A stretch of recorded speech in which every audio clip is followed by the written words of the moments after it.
कल्पना करा, तुम्ही तुमच्या आयुष्यातील सर्वात मोठ्या प्रोजेक्टवर काम करत आहात. संपूर्ण जगाचे डोळे तुमच्यावर आहेत आणि अचानक डोळ्यांदेखील तो प्रोजेक्ट फेल होतो आणि करोडो रुपये समुद्रात बुडतात. अशा वेळी तुम्ही काय कराल? हार मानून मागे फिराल की पुन्हा उभे राहाल? मित्रांनो, ही कथा फक्त एका शास्त्रज्ञाची नाहीये. ही कथा आहे अशा एका मुलाची ज्याने रामेश्वरमच्या गल्ल्यांमध्ये वर्तमानपत्रे विकली, पण ज्याच्या स्वप्नांनी भारताला आकाशाची उंची गाठून दिली. डॉक्टर APJ अब्दुल कलाम यांचं अग्निपंख हे पुस्तक तुम्हाला फक्त माहिती देत नाही, तर ते तुमच्या विचारांची दिशा बदलून टाकतं. आजच्या व्हिडिओमध्ये आपण या पुस्तकातील असे काही माइंड बेंडिंग ट्विस्ट पाहणार आहोत, जे तुम्हाला तुमच्या ध्येयापर्यंत पोहोचायला भाग पाडतील. मी आहे मधू आणि तुम्ही पाहत आहात सोल डायरीज बाय मधू.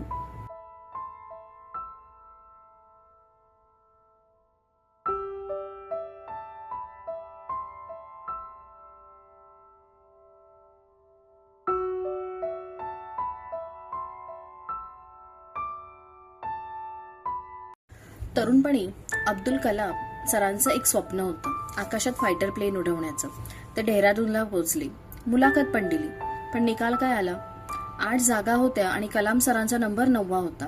फक्त एका रँकने त्यांचं स्वप्न तुटलं होतं. आपण असतो तर नशिबाला दोष दिला असता, पण सर ऋषिकेशला गेले आणि तिथे त्यांना समजलं की कधी कधी तुमचं रिजेक्शन हे तुमच्या नियतीचंच प्रोटेक्शन असतं. विचार करा, जर त्या दिवशी कलाम सर पायलट झाले असते तर भारताला कदाचित एक चांगला पायलट मिळाला असता, पण मिसाईल मॅन कधीच मिळाला नसता. 10 ऑगस्ट 1979 भारताचं पहिलं सॅटेलाइट SLV-3 लॉन्च होणार होतं. मॅन्युअल लॉन्च केल्यानंतर रॉकेट आकाशात जाण्याऐवजी थेट बंगालच्या उपसागरात कोसळलं. करोडो रुपये पाण्यात गेले, पण खरी जादू तर इथेच घडली. 1979 SLV-3 satellite launch vehicle. I was the project director, mission director. My mission is to put the satellite in the orbit. Thousands of people worked nearly 10 years. I reached the Sriharikota and it's in the launch pad. Countdown was going on. T minus 4 minutes, T minus 5 minutes, T minus 1 minute, T minus 40 seconds. Computer put a hold. Don't launch it.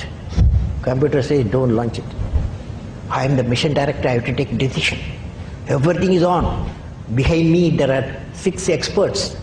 They saw computer database coming in at screen and they see the pictures in the screen. They said there's a problem. The problem is there's a leakage in a system, in the control system. But immediately calculation, no problem. We have got sufficient fuel and oxidation for control system is controls the rocket to the required altitude, and we can go ahead. Now, of course, my expert's view, but I took the decision. Problem is mine. Finally, I took a decision. I bypassed the computer. I launched the system. First stage worked is a 4-stage rocket, and second stage got mad. It went to spin. Instead of putting the satellite in the orbit, it put in the Bay of Bengal. 1979, it was a failure. It was a first time I experienced my failure.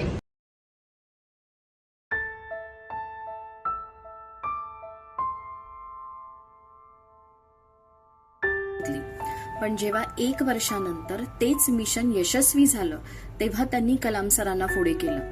हे आहे खरं गुपित. अपयशाची ढाल स्वतः बना आणि यशाचं श्रेय टीमला द्या. Experience my failure. How do you manage the failure? Success I can manage. So at that time, a great man, a great leader, Professor Satish Dhawan, he comes to me. I am very tired working nearly for months. He wakes me up, come, let us go for a press conference. Press is meeting there, like this, number of people, world press. With photo, this and that, all the gadgets they are there. I was really frightened. I will be the culprit because I am the project director, mission director.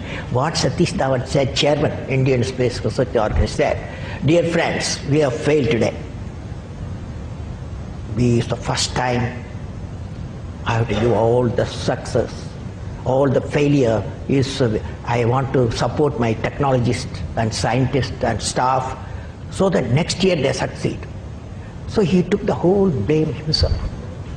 And then media asked, you put Bay of Bengal so many crores, you are putting like that, lot of criticism. He received the criticism. He assured them in a year we will succeed with our team. It's a very good team.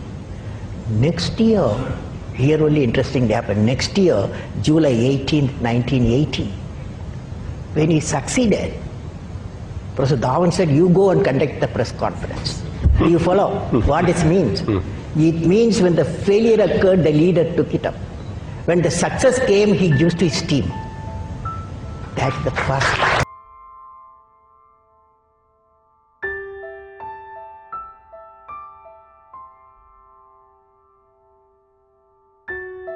एक माणूस जो पूर्णपणे शाकाहारी आहे, जो वीणा वाजवतो, जो कुराण आणि भगवद्गीता दोन्ही वाचतो, तो जगातील सर्वात घातक मिसाईल्स कशी बनवू शकतो?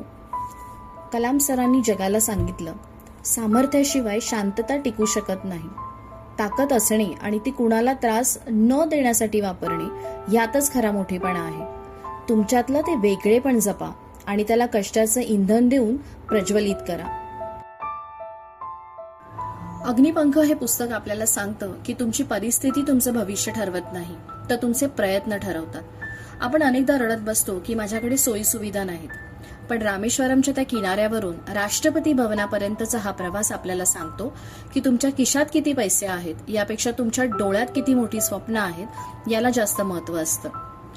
डॉक्टर कलाम आज आपल्यात नाहीत, पण त्यांचे विचार आजही आपल्याला सांगत आहेत, आकाश तुमच्यासाठी खुलं आहे, फक्त पंख पसरून भरारी घेण्याची जिद्द हवी.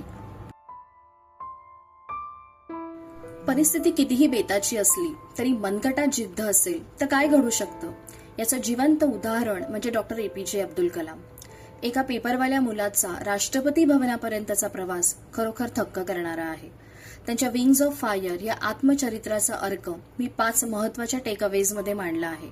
हे 5 मुद्दे तुमच्या आयुष्यातील संघर्षाला एक नवी दिशा देतील. तर जाणून घ्या या 5 लाईफ चेंजिंग मंत्रांबद्दल. डॉक्टर कलाम नेहमी म्हणायचे, स्वप्न 3 असतात जी झोपेत पडतात, तर स्वप्न ती असतात जी तुम्हाला झोपू देत नाही. जर लोक तुमच्या ध्येयावर हसत असतील तर समजून घ्या तुमचं ध्येय खूप लहान आहे. तुमच्या ध्येयाचा आवाका इतका मोठा ठेवा की सुरुवातीला लोकांनी तुम्हाला वेड्यात काढलं पाहिजे. कारण वेडी माणसंच इतिहास घडवतात आणि शहाणी माणसं तो इतिहास वाचतात. आयुष्यात एकदा अपयश आलं की आपण खचून जातो, पण कलाम सरांनी अपयशाची एक नवी व्याख्या दिली. FAIL म्हणजे फेल होणं नाही, तर फर्स्ट अटेम्प्ट इन लर्निंग.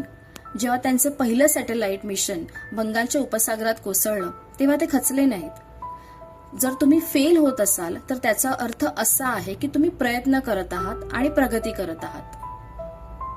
आजच्या जगात फक्त हुशार असणं पुरेसं नाही, तुमच्या कौशल्याला तुमच्या चारित्र्याची जोड हवी. डॉक्टर कलाम जितके मोठे शास्त्रज्ञ होते त्यापेक्षा कितीतरी मोठे ते माणूस होते. त्यांच्यातली नम्रता आणि टीमवर्क करण्याची वृत्ती हेच त्यांच्या यशाचं खरं गमक होतं. स्वतःला इतकं मोठं करा की तुम्ही लोकांशी नम्रतेने वागू शकाल. कलाम सर म्हणतात की प्रत्येकाच्या आत एक दैवी अग्नी असतो. आपण फक्त इतरांचं अनुकरण करण्यात आयुष्य घालवतो, पण तुमच्यात असं काहीतरी वेगळं आहे जे जगाकडे नाही. तुमच्यातलं ते वेगळेपण शोधा आणि त्याला कष्टाचं इंधन देऊन प्रज्वलित करा. जेव्हा तुमचा छंद तुमचं काम बनतं तेव्हा तुमच्या कामातून अग्निपंख बाहेर पडतात. शेवटचा आणि सर्वात महत्वाचा मुद्दा, तुम्ही काहीही करा, मग तो छोटा व्यवसाय असो, मोठी नोकरी असो किंवा शिक्षण, तुमचं काम समाजाला आणि देशाला कसे पुढे नेईल याचा विचार नक्की करा. जेव्हा तुम्ही स्वतःच्या स्वार्थापेक्षा देशाचा विचार आधी करता तेव्हा निसर्गही तुम्हाला यशस्वी करण्यासाठी तुमची साथ देतो. तर दोस्तांनो, हे होते डॉक्टर कलाम यांच्या आयुष्यातील ते 5 मंत्र जे आपल्याला यशाच्या शिखराकडे घेऊन जाऊ शकतात. तुम्हाला यापैकी कोणता मुद्दा सर्वात जास्त आवडला ते मला कमेंट्समध्ये नक्की सांगा. आणि तुम्हाला हा व्हिडिओ प्रेरणादायी वाटला असेल तर सोल डायरीज बाय मधुला लाईक करा, शेअर करा आणि अशाच वैचारिक क्रांतीसाठी सबस्क्राईब करायला विसरू नका. चला भेटूया पुढच्या व्हिडिओमध्ये. तोपर्यंत वाचत राहा, शिकत राहा. जय हिंद.